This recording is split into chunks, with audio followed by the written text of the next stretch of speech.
So, off the back of my review of Season 2, Episode 2 of Star Trek Strange New Worlds, I thought this episode also could do with an additional addendum video, just to cover some of the parts that I missed or didn't have time to talk about in my review. But also to clarify on a few issues that I had with the episode. Now, when we first see Captain Pike in the episode, it's actually nice to see him for longer than a very quick scene at the beginning of the episode. He's going to try and get Una an Illyrian lawyer. He's on the planet. It's very difficult for him to breathe because the Illyrians have adapted to the atmosphere of this planet, but obviously humans cannot breathe it, so he is running rather low on oxygen at this point. He demands to see the lawyer lady and damn near suffocates in the reception doing so. Now, if I was being nitpicky, I would say that if he's not prepared enough oxygen for his visit to this lawyer, then I don't really think he knows anything about preparation of even the most basic of away missions. But he suffocates himself to make a point. He's willing to wait for this lawyer person who really has no interest in helping anyone from the Federation, because she doesn't like the Federation, because the Federation is rather bigoted against Illyrians because of their genetic engineering. Now, this in of itself causes a bit of an issue with the understanding of what the Federation is, and I did cover some of this in my review and will later in this video break down a little bit more about this episode and its viewpoints towards the Federation. So lawyer lady agrees to help reluctantly because she can score a big win and try and change Federation law. We don't really get to know much about the relationship between her and Una. It's clearly something kicked off in the past, but we're not really told what that is. Certainly towards the end of the episode, I was hoping for a little bit more resolution to that. So Pike's lady friend, who is in Starfleet, I really can't remember her name because, you know, getting to know people's names in these new Trek shows is really, really difficult. She tells Pike that he is unable to take the stand because he already knew that Una was genetically modified and decided to withhold that information, which I think is a reasonably clever way to keep him from being the hero at the end who gives the big speech. Because we can't have Anson Mount doing too much in this show that has Anson Mount as the lead, which everybody wanted because they actually quite liked him from Discovery. He was actually the most popular thing about Discovery Season 2, which in of itself isn't that big of an achievement because Season 2 of Discovery, as we know, was just god-awful.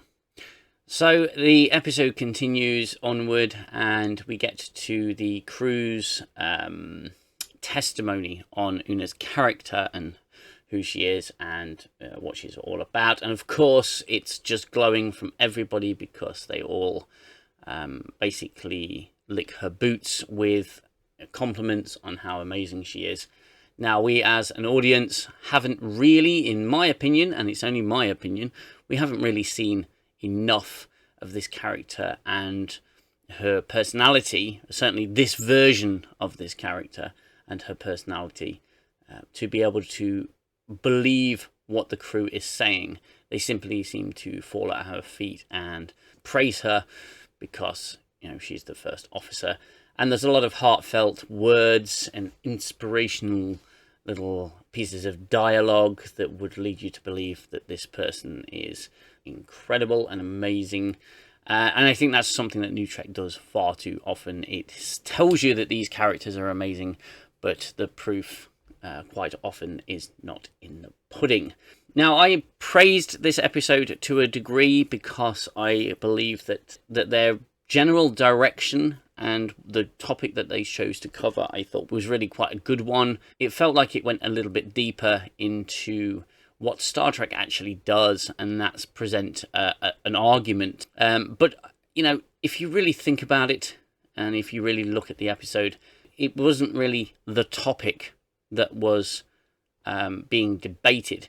And this leads me into my point that I mentioned previously in the video about the Federation and the way the Federation is viewed. Now, obviously, the Federation has not always been good. There has been episodes covered in previous Trek, obviously DS9's, I believe, Homefront, where Admiral Layton tries to usurp power from Starfleet, from the Federation, and trying to control Starfleet because he genuinely believes that there is a mass Dominion threat on Earth. There's countless other examples where the Federation has not acted in the best interest of people and in the best possible way. But the argument I would make for that is that it's not really the Federation as an organisation, it's small elements within the Federation that try to change the Federation or break laws in order to do that. Now, someone in my comment section mentioned the drumhead, and that's a fine example. There is an admiral there that is acting in a very un-Federation and un-Starfleet manner, and she is disgraced by the end of the episode for doing so.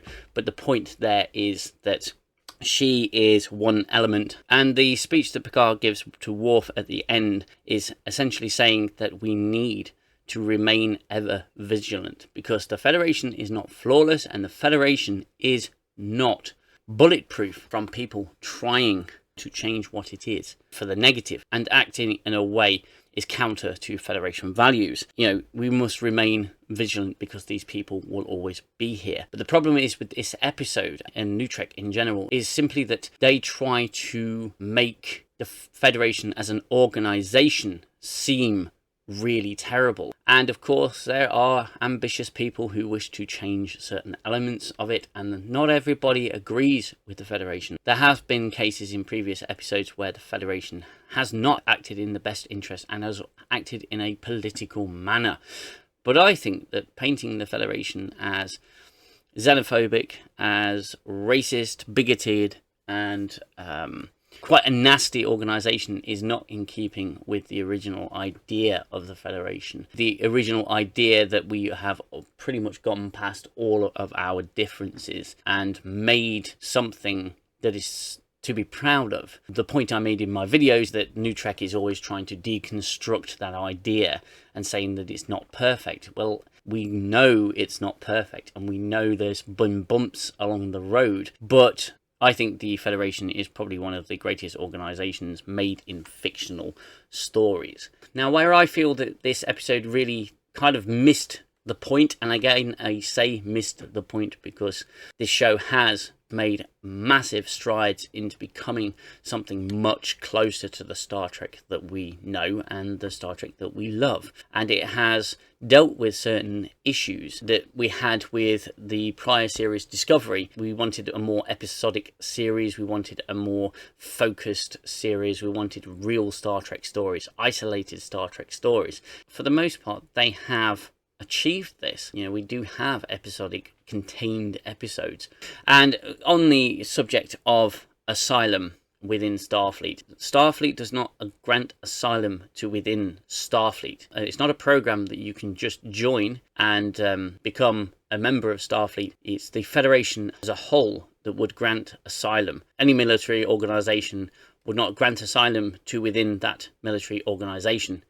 Because Starfleet is the arm of the Federation, the asylum would in fact be with the Federation, and Una would be a Federation citizen and would still be barred from entering Starfleet if she had sought asylum with the Federation. This episode was actually quite strong for a Strange New Worlds episode. It wasn't too bad. It had its heart in the right place, but it didn't deal with any of the issues, I think, particularly thoroughly, and it did leave a lot out. This episode, I feel, would have and should have been the season opening, and I think it would have been a much stronger opening of an episode. And the continuity problems with the previous episode speak for themselves. The amount of time that would have taken place in the first episode doesn't quite marry up with the amount of time it took Pike to get back to the Enterprise in this episode, and it wasn't really explained through exposition or anything like that. If they'd made this the season opening, I think it would have been a much stronger start to the season. I don't want anyone to think I'm bashing this show for no reason. I'm simply pointing some things out that I have noticed with Strange New Worlds. It seems to be a reasonably more accurate facsimile of what Star Trek used to be. However, it's just surface level only. It doesn't really delve too deeply into the franchise as a whole and a lot of the ideas that it had. You know, it thinks it's being very clever, and the loophole that they came up with was, on the face of it, pretty intelligent. If you look at it again and you consider that Starfleet is a military organization, whether it is or not, it's a military style organization that does not grant asylum to within its ranks. It simply doesn't work that way. Anyway, those are just some of my extra little thoughts that I had, and I really hope that you have enjoyed this little add-on to my review, and I do hope that you will consider subscribing to the channel. I have an ever-growing array of reviews of Star Trek. It seems to be my little niche, reviewing Star Trek. I've got reviews on Picard Season 2 and Season 3.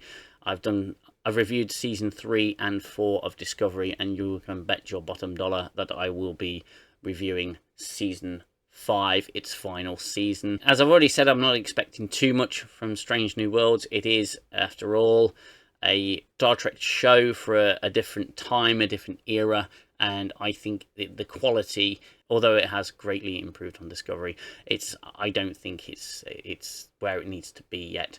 It could be that the show is still finding its feet, but I think it's just not good enough in my book. So I appreciate you watching the video, and don't forget to give us a like, and if you're new here, don't forget to hit that subscribe button. Look after yourselves, look after one another. I'll see you in the next video. Bye bye for now.